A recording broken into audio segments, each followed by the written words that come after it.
क्या आपने कभी सोचा है कि क्या सच में कोई इंसान स्पाइडरमैन बन सकता है? मतलब कि किसी मकड़ी के काटने से आप रियल लाइफ में स्पाइडरमैन बन सकते हो। स्पाइडरमैन की तरह दीवार पर चलना, हाथ से स्पाइडर की तरह स्पाइडर सिल्क निकालना, इतनी शक्तियां मिल जाना कि आप चलती ट्रेन को भी आराम से रोक दो।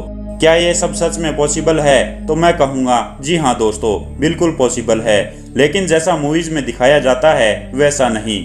आपने देखा होगा कि स्पाइडरमैन मूवी में एक radio active spider Peter Parker को काट लेता है और उसे स्पाइडर की सारी शक्तियां मिल जाती है।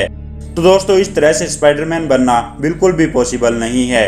यह बात बिल्कुल सच है कि रेडिएशन की मदद से आपके डीएनए में चेंजेस लाके आपको एक सुपर हीरो बनाया जा सकता है, लेकिन उसके लिए बहुत ही पावरफुल रेडिएशन की जरूरत होगी। अब जिनको ये नहीं पता है कि रेडिएशन क्या होता है, तो आपको बताते हैं कि रेडिएशन एक तरह की एनर्जी होती है जो वेव या पार्टिकल्स के रूप में हमेशा हमारे आसपास ही रहती है। लाइट, साउंड और हीट, ये सब भी एक तरह की रेडिएशन है। लेकिन अगर आप अपने शरीर के डीएनए में चेंजेस लाना चाहते हो, स्पाइडरमैन की तरह सुपर पावर पाना चाहते हो, तो उसके लिए आपको जिस तरह की रेडिएशन की जरूरत होगी वो सब आपको सिर्फ एक ही जगह से मिल सकती है, और वो है वैन एलर रेडिएशन बेल्ट। दोस्तों, पृथ्वी के बाहर 600 से 1200 माइल की ऊंचाई में स्थित ये जगह एटमॉस्फेयर का एक लेयर है। कॉस्मिक रेज, गामा रेज जैसे पावरफुल रेडिएशन इस लेयर से होकर गुजरते हैं। अगर आप इस जगह पर जाकर इस रेडिएशन को अपने शरीर के अंदर से गुजरने दें, तो ये रेडिएशन आपके डीएनए के एटम्स में से इलेक्ट्रॉन को निकाल देता है, जिससे सारे एटम्स अलग अलग होने लगते हैं। डीएनए के केमिकल बॉन्ड्स टूटने लगते हैं, लेकिन साथ ही साथ कुछ नए और अनोखे केमिकल्स बॉन्ड भी बनते हैं। आपका डीएनए कुछ अलग किस्म का डीएनए बन जाता है और आपको मिल जाती है कुछ सुपर नेचुरल पावर्स।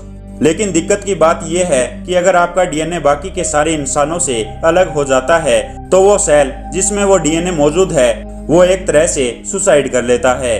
मतलब कि वो सेल अपने आप को मार लेता है, क्योंकि उसे लगता है कि डीएनए में कुछ मिस्टेक हो रहा है। इसे साइंटिफिक लैंग्वेज में एपोप्टोसिस कहते हैं।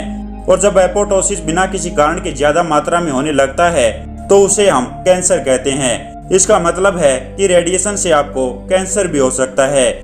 लेकिन अगर मैं कहूँ कि एक ऐसा रास्ता भी है जिससे कि आपको स्पाइडरमैन की सारी शक्तियां भी मिल जाएगी और आपको कैंसर भी नहीं होगा। वैसे तो एक मकड़ी के जहर में उतना ही रेडिएशन होता है जितना कि एक केले में होता है, तो एक मकड़ी के काटने से तो कुछ होगा नहीं। लेकिन फिर भी ये मान लेते हैं कि एक ऐसी मकड़ी है जिसके जहर में बहुत ही पावरफुल रेडिएशन है, तो अगर उस जहर के साथ रेट्रो नाम का एक वायरस मिलाकर आपके शरीर में इंजेक्ट कर दिया जाए, तो आप एक स्पाइडरमैन बन सकते हो। कुछ साइंटिस्टों ने एक बकरी के ऊपर ऐसा ही एक एक्सपेरिमेंट किया था, और वो एक्सपेरिमेंट सक्सेसफुल भी हुआ था। ऐसा नहीं है कि वो बकरी अब दीवार पर चढ़ पाती है या फिर अपने पैरों से स्पाइडर सिल्क निकालती है। वो ये सब सुपर नेचुरल चीजें भी कर पाती अगर स्पाइडर के जहर में रेडिएशन की मात्रा ज्यादा होती तो। लेकिन अनफॉर्चुनेटली वो सिर्फ अब मिल्क प्रोड्यूस करने की बजाय स्पाइडर सिल्क प्रोड्यूस करती है। अभी तक किसी इंसान पर इस तरह के एक्सपेरिमेंट को नहीं किया गया है, इस डर से कि कुछ गलत न हो जाए।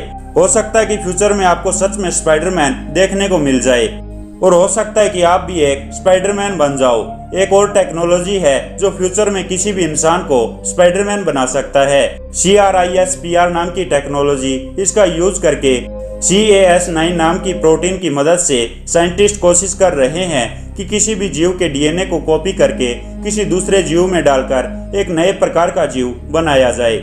जैसे कि स्पाइडरमैन के डीएनए को कॉपी करके इंसान में डालकर स्पाइडरमैन बनाना।